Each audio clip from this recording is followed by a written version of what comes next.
Hey everybody, Doc P is back. It's been a while. I'm not even sure how long it's been. I'm sure I can figure it out, but well, long story short, I'm home. Got a lot of messages from a lot of people saying, "Hey Doc, where are you? Okay," and that's really awesome. Thanks guys for caring. Lots of stuff went on, and I know everybody probably wants to know why I disappeared the way I did and what happened, and that's cool. I'll fill you guys all in. Like I said, a lot of stuff went down while I was gone. Somebody deleted my channel, deactivated my channel, whatever you want to call it. So, yeah, I don't know if YouTube does that automatically, if it's kind of dormant for a while or whatever, but you all know what I do for a living. You know it involves a lot of traveling around, a lot of last minute, hey, you got to go do stuff, and you know that happens. There's nothing I can do about it. Before that, some other stuff happened, and I had to just sort of separate myself out from the knife community for a while. And again, in another video, I'll talk all about that, about why it happened. Just, there are some bad people in this community that want to take advantage, that can make your life a living hell. A lot of great people too, of course, obviously. But I didn't lose my passion for collecting and for making things. It was just a lot of what was going on. I had a lot of family-related pressure from the lady in charge, if you know what I'm saying, to separate myself out of it. I'll talk all about that later on. Then immediately following that, I had some work to do, which I don't want to talk about a whole lot. Suffice it to say, I think I'm just about done with this ride in the military. It was a lot of fun for a while, and you know what? It's just not anymore. But that's a whole nother thing. Every time I go away, it seems like I get hurt. I'm going for another procedure to fix some more stuff next week. I'm home a little bit earlier than I was supposed to be, in fact, for just that reason. But anyway, it was awesome to come home to a lot of messages saying, hey, anybody heard from Doc? What's Doc doing? Hey, Doc, are you okay? Glad I was missed.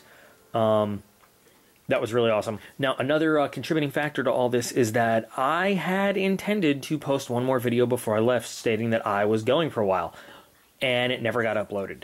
So, think back to people that know my channel. We were waiting for this knife for a long time. For an unboxing, for a little mini review, for a giveaway contest, for subscribers and stuff. And this should have been the last video that got uploaded.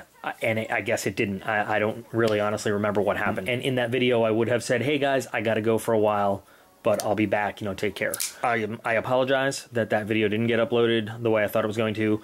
Bunch of stuff I thought was going to get done, didn't get done. I had knives that I had to get shipped out to people that did not get shipped out, to one person in particular who probably hates me and has all the right in the world to run around and talk shit about me and my irresponsibility, because I left it in somebody's hands and didn't get done, and it's nobody's fault but my own for choosing the person I did. So ultimately, you know, it's my fault, but I've already contacted that person. They've got 5 really nice knives on the way to them, and that'll be the end of that. All right, so I'm going to upload the 7505 or the 7550 because I never could get it straight, and I haven't yet. The review on this is going to go up. Cool. I'm rebuilding my channel from scratch. I have 0 subscribers now, so I can't really do a subscriber giveaway contest in conjunction with that the way I was going to, unless all of you, and I don't know how many there even were, unless you all resubscribe immediately. I have no idea how that's going to work. I don't even know what's gone on in the whole community since I've been gone. I was able to keep up with a little bit of stuff. I hope anybody who's pissed off that I kind of disappeared the way I did will understand it. Between the military and the personal stuff, I'll tell about in another video. So we'll get all that on track. But for today, I just wanted to say, hey, I'm back. I love doing giveaways, and I've got some cool stuff that I had made that I want to give away to a bunch of folks. But what we're going to do today is I'm going to show you the 5 knives that should have been shipped out that weren't, that are ready to get boxed up, and they're going to be on their way. But most importantly, I'm going to do a really sweet unboxing today, because one of the things that I was able to do since I got home was take part in the Hinderer Eklipse flash sale that went on the Hinderer website. I really, really fell in love with the Eclipse when I first saw a couple scattered pictures here and there on Facebook and stuff. Had no idea that I was going to be able to get my hands on one. So today I'm going to do that unboxing. We're going to look at it a little bit, compare it to an XM18. And in the next few videos, if you guys bear with me, we'll get back on track for, you know, the stuff I had going on and getting back into some of the custom work and stuff like that. But I know right now, bunch of people probably just clicked on this video because it said Hinderer Eklipse unboxing. So we're going to get to that. So here's a package that just arrived today. Pretty excited because there's really not a whole lot of these out there. So take a look at who it's from. Yeah, you recognize that name, and RHK.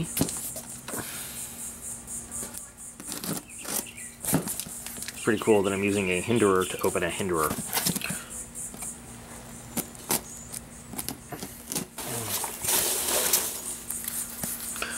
Alright, anything? Nope, nothing on the outside to tell you what's going to be on the inside.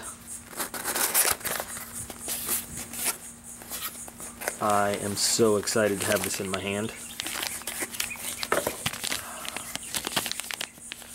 Only 100 of these out there in the world right now, so I feel incredibly lucky to have one. So here we have the Eklipse. It's probably one of the most talked about knives right now, anyway, that I've heard about. And granted, I've been out of the community for a while, but as soon as I saw pictures of this thing online, saw a little video snippet, saw some posts on Facebook and everything about it, I just wanted one really, really bad. Of course, couldn't get to Blade Show, and I knew that they were releasing them there. Had no idea they were going to do a flash sale, that only 50 were going to Blade. I was super jealous seeing posts of people getting them and everything, but of course happy for them because, you know, good for those guys. They started doing the flash sale on the website, and I was sitting at a computer at work trying to do processing stuff, in processing, and just getting kind of all the administrative stuff handled. And on a whim, I decided to go over there and take a look, and there one was. Tried to put it in my cart. And by the time I got to checkout, I got one in my cart, but by the time I got to checkout, it was sold out. So, pretty upset. And then later in the afternoon, I just kept checking, you know, now and then, and there was one. Luckily for me, it was still in my cart from the first time I tried to buy one, so I could just go straight to checkout and save some time, and lo and behold, of the last 15 they posted, this was one of that batch. So I am extremely lucky. Coast Guard helicopter flying low over our beach. That can never be a good thing. So I am extremely lucky to come home, get my stuff in order, and get one of these. Because, yeah, one of 100 of them, basically, in the world right now. And I know he's got some custom ones, too, but of the production models he put out. Alright, ready to open it? Let's do it. That was nice. That was beautiful. So, let's take a look. We got our Hinderer logo. Beautiful blade.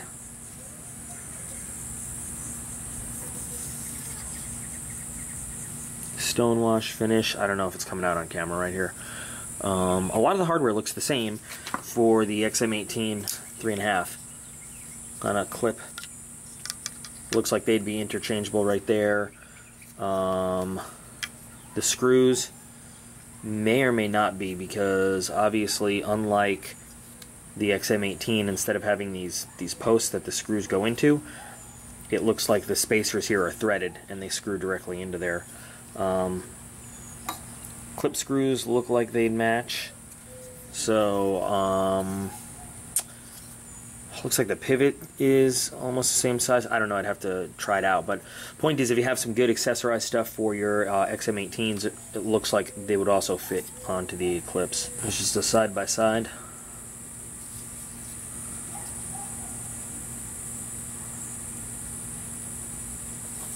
Take a look at the blades together. Between the Sponto and the actual Tonto, I guess, there. You know, just artistically, it's really nice, too. Super sharp point right there. Has a nice swedge that kind of curves up a little bit. Just the styling is really good, and of course, it razor sharp, as you'd expect it right out of the box.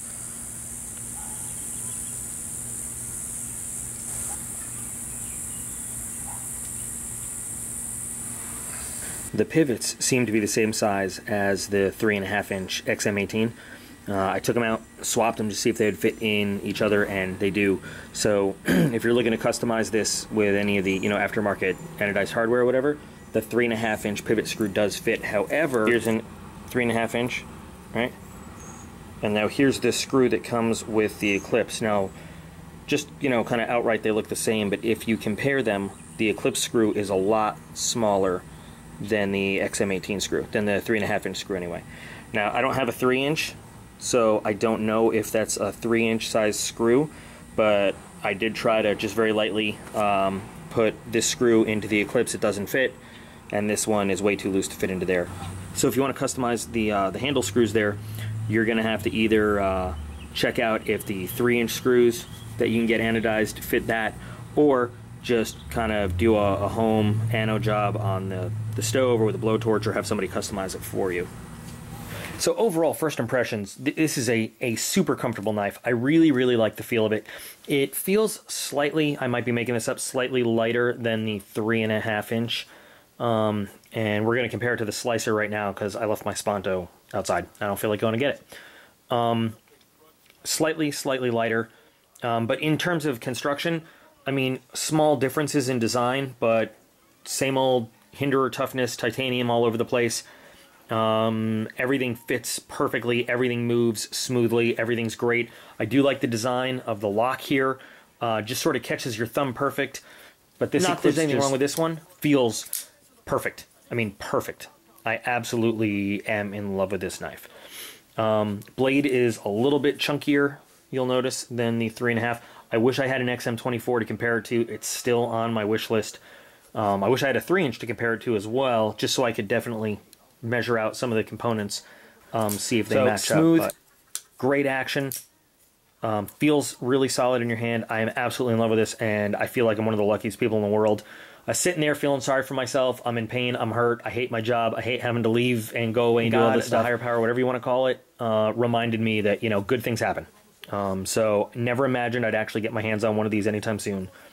I am super, super thrilled. I actually had even thought about it first, like, hey, I could sell that thing. If you look on eBay, some of these things are going for like $1,300, $1,500 because there's just 100 of them. I was thinking I can get my precious XM24 and maybe a little 3 inch as well, but I'm keeping this thing. So next thing is I got to make some custom scales for it. Definitely need to do something. I think I'm going to run off a carbon fiber one, possibly either c-tek or Kieranite, and definitely, like, you know, me and my jade obsession. Probably going to do maybe a jade scale on there as well. We'll see. Out full production, you get a chance to get your hand on one. Absolutely worth the money. Beautiful frame, beautiful knife overall. Fantastic. All right, so I'm going to show you some of the pieces that I had done before I had to disappear for a while. I can't wait to get back into doing a lot of custom work. Hopefully somebody out there doesn't hate me and still wants me to work on some stuff for them, because still a lot of material and a lot of passion left for this stuff, even though I kind of thought I was out of it. So anyway, starting with a 746 mini onslaught. It's kind of hard to tell in the lighting here, but I mean, the light shows perfectly.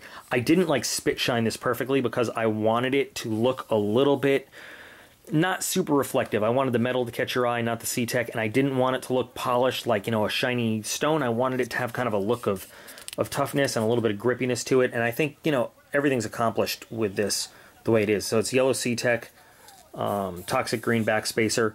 Did a nice little job on the clip and a little bit on the swedge there. I forgot where I first saw this finish done, but I'm trying to recreate it, and I don't know if I did. I think I saw it on some Striders or whatever. But anyway, this is pretty nice. Really happy with this one. We had a Doug Ritter mini grip, so this one's done in blue. Same thing. It's polished, but not like super spit shined, you know. So there's just an element of the haze to it, a little bit of grippiness to it, but still, you know, you hold it up to the light, you see through it really nicely. With a moon glow backspacer on there, just glow in the dark. Instead of doing the standard Gripillion thing where you have to, like, you know, anchor different screws and all that stuff, I was able to use the internal, whatever you want to call them, brackets, or I don't know, the internals from the old handles to maintain the same 3 frame screws. And then the retainer screws that hold on the liner. This one came out pretty nice too, I think. He's definitely going to like this. He didn't want a whole lot work done on this. What we did was we went and put the Emerson wave type opener in there, and then just kind of the blade was beat up, so reconditioned the blade kind of look, and then masked off everything, and then Duracoated it, you know, to make it look brand new, and then just put like a nice razor's edge right back on it. Found him a red handle, because that is a color he really likes. So now this is Pretty unique for him. Full-size Doug Ritter grip that we had worked on before originally, carbon fiber and jade. I made a kind of a free-floating backspacer that was really cool because it sort of adjusted the pressure in your hand, but I did it wrong and it broke, so this was just a repair job. This knife still kind of a unique handle pattern there, just something different that no one else is going to have. Nice carbon fiber on there, nice G10, everything's nice and smooth and shiny. And then finally, CRKT Razzle. Now this knife, I originally picked up my first one, I think for $19.99, something ridiculous like that. I've seen them selling for over $100 on eBay now that they're discontinued. So he had one shipped directly to me for working on. Unfortunately, while I love this knife, it's not always great quality, and you're sort of luck of the draw with what you get. This one came to me with horrible centering issues, with the original old micarta scales that came on it. And I did everything I could to try to fix the centering issues. Still off-center on this knife, but did a Kieranite lava flow on this one. It's pretty nice looking, I think. And again, didn't super polish it, so it's shiny, reflects a lot, but it's not going to like blind you looking at it, so it's still functional. A little bit of grippiness to it right there. Also, Kieranite pearl red and this spacer on there. Oh, this knife has such a great feel and such a great snap to it all the time. Really happy with the way this came out, and I hope you will be too. So again, sorry for the disappearing act. I will, in the next video, explain more. I will edit up and post the 7505 unboxing and a little mini review. I'll just tell you right up front now, I love this knife. If anybody remembers the video I did about the 275, which I liked but I had complaints about, this is pretty much the most perfect Benchmade I've ever had in my entire life. Gold class or not, I would carry this any day of the week. But anyway, we'll talk about this. We'll get back on track. I'm going to slowly start posting some of my old videos, because there were a lot of comments on those. People really liked them a lot. So I'll get my channel up and running again. You guys back me up, get the subscribers back, and we'll get a cool giveaway contest going out there real soon. Anyway, thrilled to be back. Thanks, guys, for caring about me, and I will talk to you again soon.